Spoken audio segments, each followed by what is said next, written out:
Hey everybody, today I wanted to show you one of the more advanced tactics used in Invasion, a little thing I like to call threat spacing.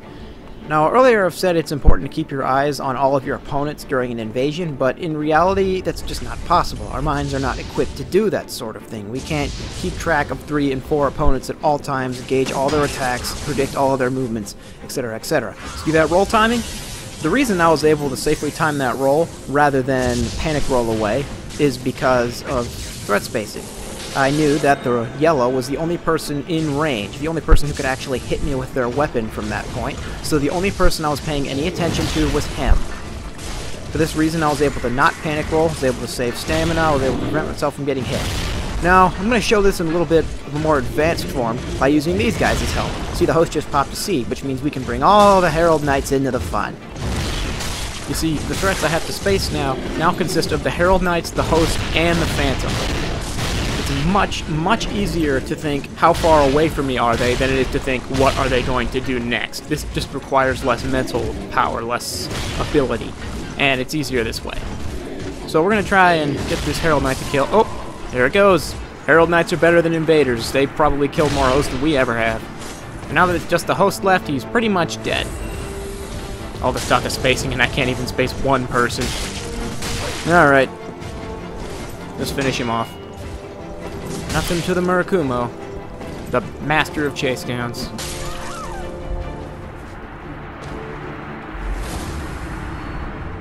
And here's yet another gank camping out the Madeira bonfire. Well, really no choice but to engage. See if we can win. Watch this roll here. This is a good roll. This is just me being bad. But that first roll, threat spacing. I knew that the yellow was the only one in range to harm me, so he was the only one I paid attention to. He was the only one whose attack I was anticipating dodging. Now we're going to switch to lighter weapons here because the Murakumo just does not do enough poise damage to hurt that goal over there. Well, to interrupt his hyper armor. And interrupting hyper armor is like half the thing of the Murakumo. If you can't do that, might as well switch. Switch to a Hornet Ring on the off chance I can get a parry or a backstab. Because, well, they're not doing much to stop me.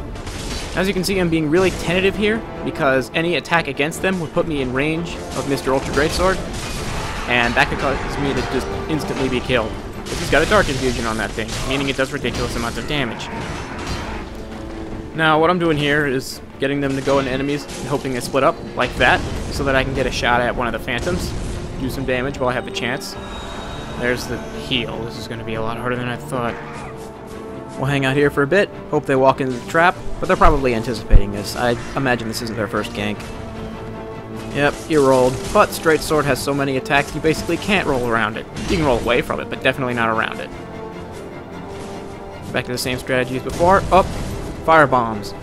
This pretty much ruins threat spacing or any idea of it, because suddenly every Phantom is a threat. Anyone who's using fire bombs constantly has the ability to stun lock you and knock you into a 1,000,000 damage combo, meaning you have to pay attention to them at all times. Luckily, the yellow has a one-track mind and has begun switching to melee, so I don't have to worry about fire bombs until right now, where I now have to worry about fire bombs. But one of the Phantoms is dead, which means this fight can now be won. Yellow's the only one in range, so I don't have to worry about his friend. Back to the Murakumo, because I think I can take out his friend. You know, go after the Host first, because the Murakumo will interrupt Great Axe Hyper Armor if he's only wearing Artorias' wimpy outfit. Yellow's the only one in range, so I time my dodge to avoid the yellow. Yellow's definitely a lot more aggressive than the Host. Host is scared. Now for this dodge, rather than using spacing to determine that the Host isn't a threat, I use his mindset. Since he's just been hit, he's probably going to roll away, because that's what he's done in the past. So I only pay attention to the yellow, and then dodge his attack. Recognize the Host and the yellow are both in range, so I roll out. Yellow manages to get a lucky shot. First one all game. Let's heal it off immediately. Running R1s. Just so happen to get that second R1 before his hyper armor can begin. I notice the Host is now in range to hit me, and I don't have him on my screen, so I roll out to be safe. Oh. Gotcha. Corner ring actually came in handy. First time in a while. Now I feel like I can interrupt this, but I end up being wrong. And then I fully time my roll and take 1,000,000,000 damage. Then he gets a Straight Sword out. He's half decent at PvP. Since I can't reaction roll Straight Sword running R1, I have to heal right in front of it and hope I can get all my health back in time. Which leads into a whole bunch of damage. These invasions can go wrong very fast. So let's get to the next zone of enemies. Heal up behind them. Put the Horner ring off. Get the Silver Cat ring on. And they're not even going to walk into it. Okay. Bunch of wimps. We'll do this the real way. The man's way. Me standing out here like a dickhead and shooting him with crossbow bolts. Although this is great bow. Same thing, it's a ranged weapon. Pew. Hope it was worth it. Now we wait. Nope, he's coming in. Let's get the Murakumo back out. Nope. Now it's best to attack while I have him distracted. I only hit him once because I'm scared of that guy coming into range and hitting me with his sword. Badly timed roll, but I did manage to get out of range. Play the old jockeying game. Get in the right position, waiting for one of them to make a mistake, like hitting R1 twice in a row. I have enough time to escape the host, hit him once, but I won't have enough time to escape the Phantom coming back in, so I only hit the host a single time and then roll away. When you're using a slow weapon in an invasion, it's important to take those sorts of things into account.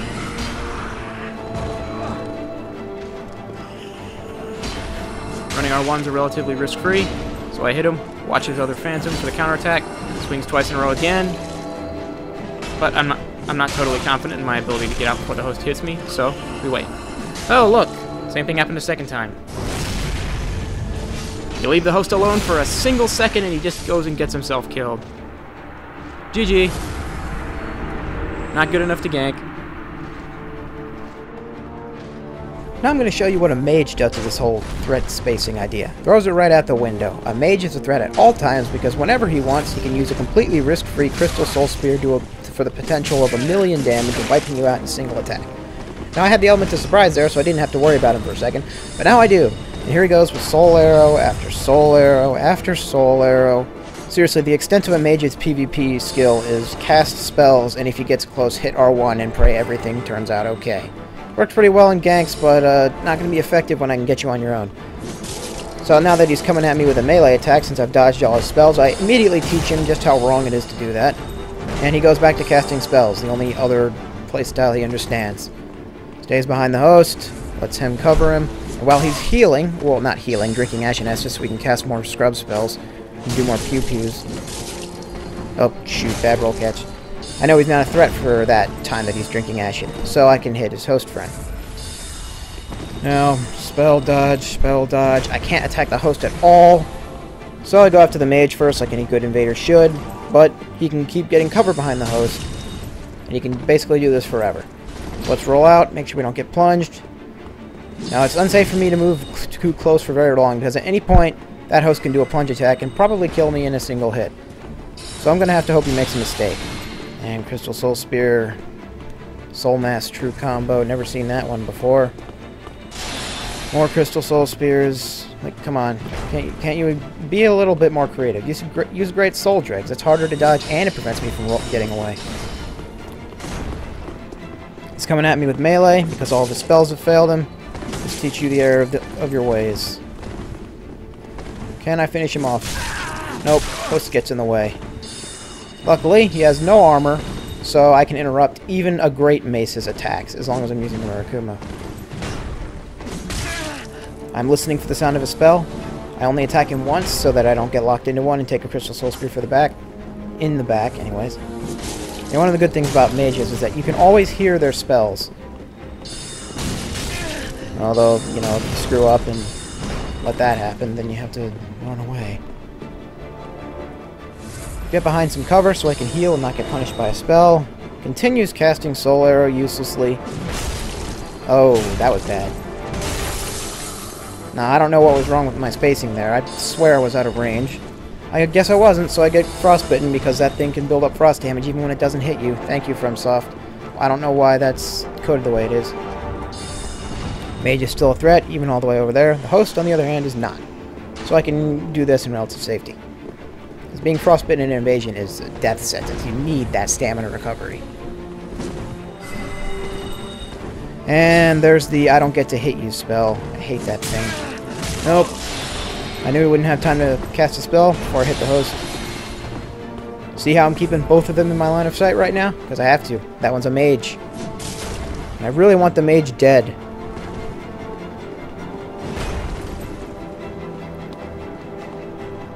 Mage remains out of range, but he's unsure of what to do because all of his spells don't seem to be hitting me, and I'm sure he'll be out of Ashen Estus soon.